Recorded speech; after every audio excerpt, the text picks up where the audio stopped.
Hello friends, एक बार फिर से आपका स्वागत है अपने आपके YouTube चैनल कैथरीन क्लासेस पर। आज हम करने जा रहे हैं class 10 chapter 12 area related to circle. तो आज हम देखेंगे कि एरिया रिलेटेड टू सर्कल में हमारे पास देखो, ये जैसे कि हमने बनाया एक सर्कल है, ये सर्कल बीच में इसमें क्या होगा, सेंटर, और सेंटर से सरकमफ्रेंस को टच करते हुए क्या होगा, ये कहलाएगी रेडियस। क्या कहलाएगी? Radius, R radius. ठीक है, यदि सरकमफ्रेंस को टच करते हुए सेंटर से होते हुए दोनों तरफ टच करे, बोथ साइड टच करेगा, तो वो हमारा कहलाएगा डायमीटर। क्या कहलाएगा? डायमीटर।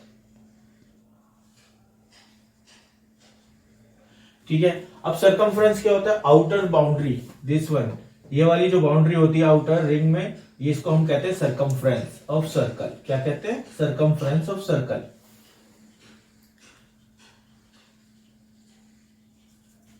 Circumference of circle. ठीक है, अब इसमें हमसे पूछता है कि 12.1 में जैसे हम करेंगे एनसीईआरटी की बुक से 12.1 का अगर क्वेश्चन हम देखेंगे तो उससे रिलेटेड है हमारा क्या, कि सरकमफ्रेंस पूछता है। तो सरकमफ्रेंस ऑफ सर्कल होता है क्या एक्चुअल में, फॉर्मूला देखेंगे पहले, उसके बाद हम क्वेश्चन सोल्व करेंगे। ठीक है, सरकमफ्रेंस ऑफ सर्कल क्या होता है?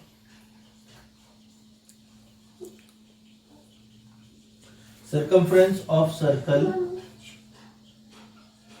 इज इक्वल टू होता है 2 पाई आर। ठीक है, 2 pi R. 2 pi R that means कि पाई की वैल्यू हमें सबको मालूम है, पाई इक्वल टू होती है 22/7, और यदि क्वेश्चन में बोलता है तो हम इसकी सेकंड वैल्यू रखते हैं 3.14। ठीक है, एरिया क्या होता है सर्कल का, पहले इसके सारे फॉर्मूले देख लेंगे।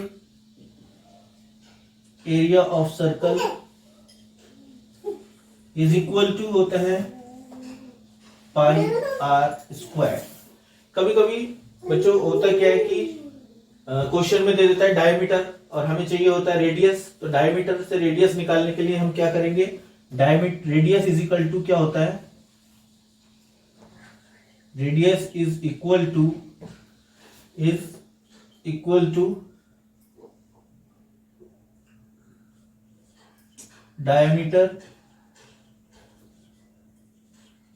अपॉन 2, यानी कि डायमीटर को अगर हम 2 से डिवाइड कर देंगे तो हमारे पास रेडियस आ जाएगी। और कभी कभी डायमीटर पूछे तो डायमीटर इज इक्वल टू क्या होता है,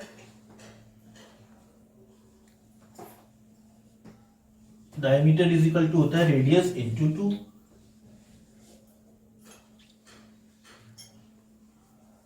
ठीक है बेटा, तो इस तरीके से हम ये वाले आज हमने इसमें फॉर्मूले देखे। अब हम सॉल्व करेंगे 12.1 यानी कि का क्वेश्चन नंबर 1 देखेंगे हम। क्वेश्चन नंबर 1 12.1 का, the radii of 2 circles are 19 centimetre and 9 centimetre.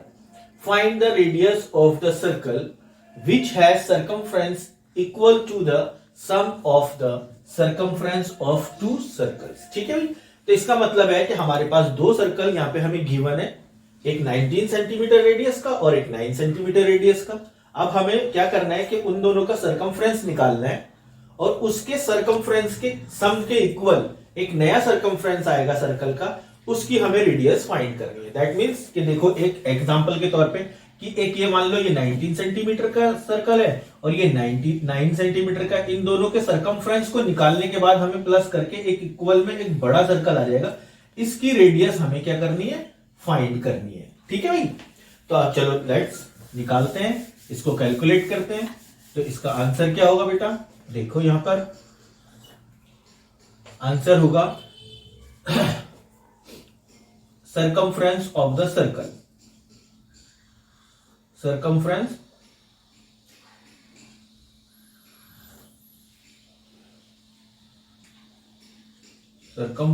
Of new circle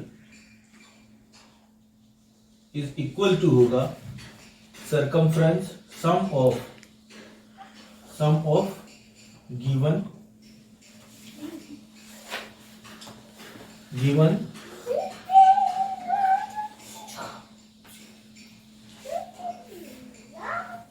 circumference of given circle, circumference of sum of circumference of given circle. ठीक है, अब हमारे पास यानी कि 2 पाई आर ये हमारा फॉर्मूला होता है, ये हमारा न्यू कास्टिंग होगा, इसका मतलब थर्ड सर्कल बनेगा। और ये हो गया हमारा फर्स्ट यानी कि 2 pi R 1 plus 2 pi R second. ठीक है, अब इन दोनों को हमने क्या कर लेना है, इसमें से कॉमन दिख रहा है हमें, यहाँ पे हम कॉमन ले लेंगे 2 पाई, कॉमन ले लिया तो R1 प्लस R2 क्या हो गया हमारा प्लस हो जाएगा। ठीक है, दैट इज 2 पाई ब्रैकेट, ये R1 कितना हमारा 19 सेंटीमीटर प्लस R2 कितना हमारा 9 सेंटीमीटर। ठीक है बेटा, 2 पाई इंटू, अब 19 और 9 कितने हो जाएंगे 28। ठीक है, अब यानी कि ये किसकी वैल्यू हो गई 2 पाई R3। ठीक है, यानी कि अब 2 पाई यहां पर भी है, 2 पाई यहां पर भी है, हम इसको क्या कर देंगे कैंसिल कर देंगे, तो R3 की वैल्यू हो जाएगी कितनी 28 सेंटीमीटर। ये हमारा क्या हो जाएगा आंसर। चलो भाई तारो, आप एक और क्वेश्चन देख लेते हैं। क्वेश्चन नंबर आपकी एक्सरसाइज का 2 है, एनसीईआरटी की बुक 12.1 का एक्सरसाइज नंबर 12.1 क्वेश्चन नंबर 2 है। The radii of 2 circles are 8 centimeter and 6 centimeter respectively. Find the radius of the circle having area equal to the sum of areas of 2 circle. ठीक है, अब इसका मतलब है कि जैसे हमने फर्स्ट क्वेश्चन किया था उसमें सर्कमफ्रेंस को हमने डबल प्लस किया था, इसमें सेम कंडीशन है। अब हमने एरिया निकालना है, एक तो 8 सेंटीमीटर वाले सर्कल का और एक 6 सेंटीमीटर रेडियस वाले सर्कल का, और उन दोनों को कंबाइन यानी कि प्लस कर देना है, सम कर देना है, और वो जो एरिया होगा वो एक थर्ड सर्कल बनेगा उसके एरिया के इक्वल होगा। ठीक है, तो area of new circle, area of new circle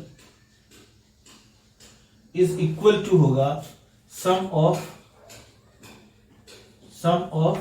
the area of given circle, sum of the area of given circle, given circle। ठीक है, तो अब हमने लिख लेना है फिर से, एरिया का फॉर्मूला क्या होता है भाई पाई आर स्क्वायर। ठीक है, तो यहाँ पे भी लिखेंगे पाई आर स्क्वायर, ये 1 कर लेते हैं, प्लस पाई आर स्क्वायर ये 2 कर लेते हैं। ठीक है, तो हमारे पास क्या है, पाई यहाँ पे दोनों जगह सेम है, तो हम क्या ले लेंगे कॉमन, तो R1 का स्क्वायर प्लस R2 का स्क्वायर। ठीक है बेटा, पाई की वैल्यू कितनी लिखेंगे नहीं क्योंकि हमारे पास वहां से पाई कटने के लिए रेडी है। देखेंगे कि 8 है फर्स्ट वाले का, तो 8 का स्क्वायर प्लस 6 है सेकंड की रेडियस, तो 6 का स्क्वायर, दैट इज पाई यहाँ पे आ जाएगा। और 8 का स्क्वायर क्या होता है 8 इंटू 8 यानी कि 64 प्लस 6 का एरिया स्क्वायर 36। अब हम इन दोनों को प्लस करेंगे तो कितना आ जाएगा बेटा, ये आ जाएगा इंटू 100, तो यानी कि 100 पाई स्क्वायर। ठीक है, और यहां से एरिया ले लेंगे पाई आर स्क्वायर, यानी कि पाई से पाई क्या कर देंगे कैंसिल, और r square is equal to कितना हो जाएगा 100, r square is equal to कितना हो जाएगा 100, तो r is equal to 100 under root में चला जाएगा क्योंकि इधर से स्क्वायर इधर आएगा तो रूट निकल जाएगा। तो न्यू सर्कल की जो रेडियस हो जाएगी आर की वैल्यू आ जाएगी 10 सेंटीमीटर। तो आंसर हमारा क्या हो गया, radius of new circle, radius of new circle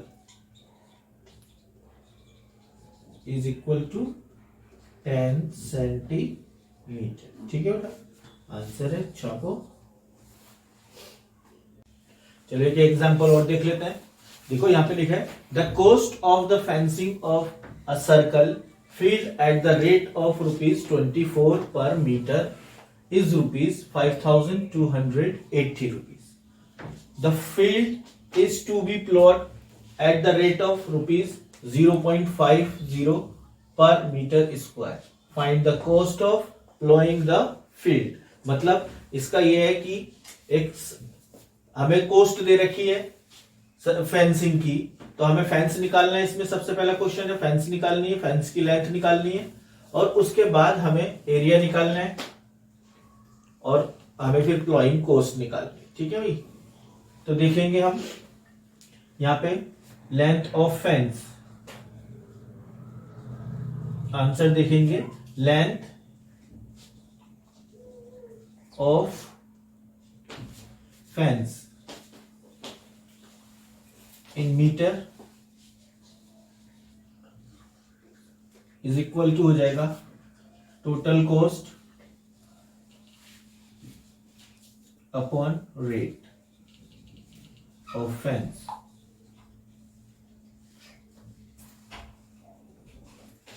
total cost हमें गिवन है कितनी 5280 अपॉन कितने रुपए के अकॉर्डिंग 24 के अकॉर्डिंग। अब इसको हम कट करेंगे 2 से, 2 1 2, 2 2 4, 2 2 4, 2 6 12, 2 4 8 0।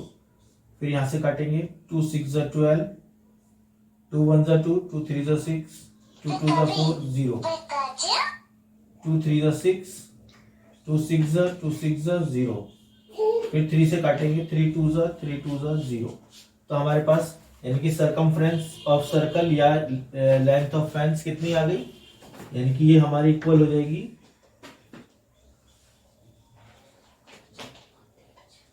Of circle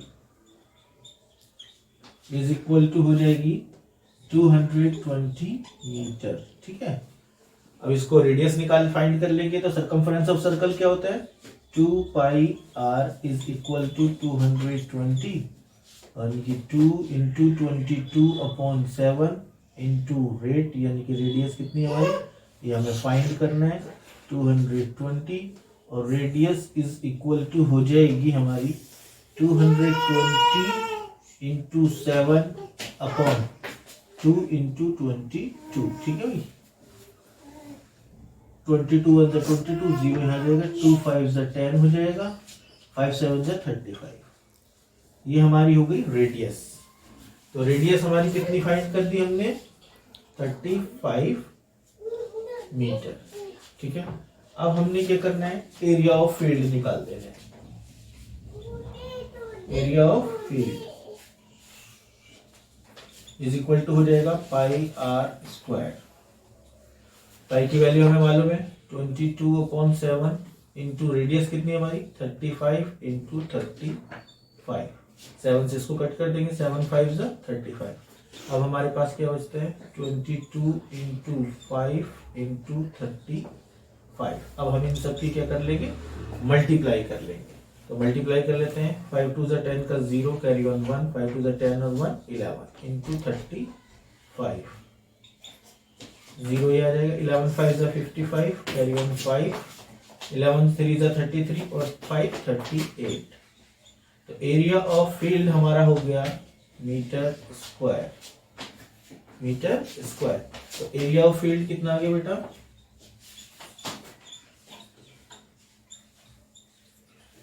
3850 metre square. तो अब हम कॉस्ट ऑफ प्लॉइंग निकालेंगे।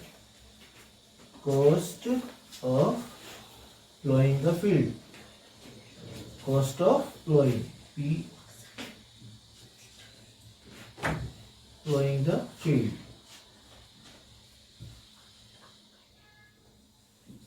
इज इक्वल टू होगा area of field into rate of ploughing. ठीक है, अब एरिया ऑफ फील्ड है 3850 इंटू हमारे पास कितना है 0.050।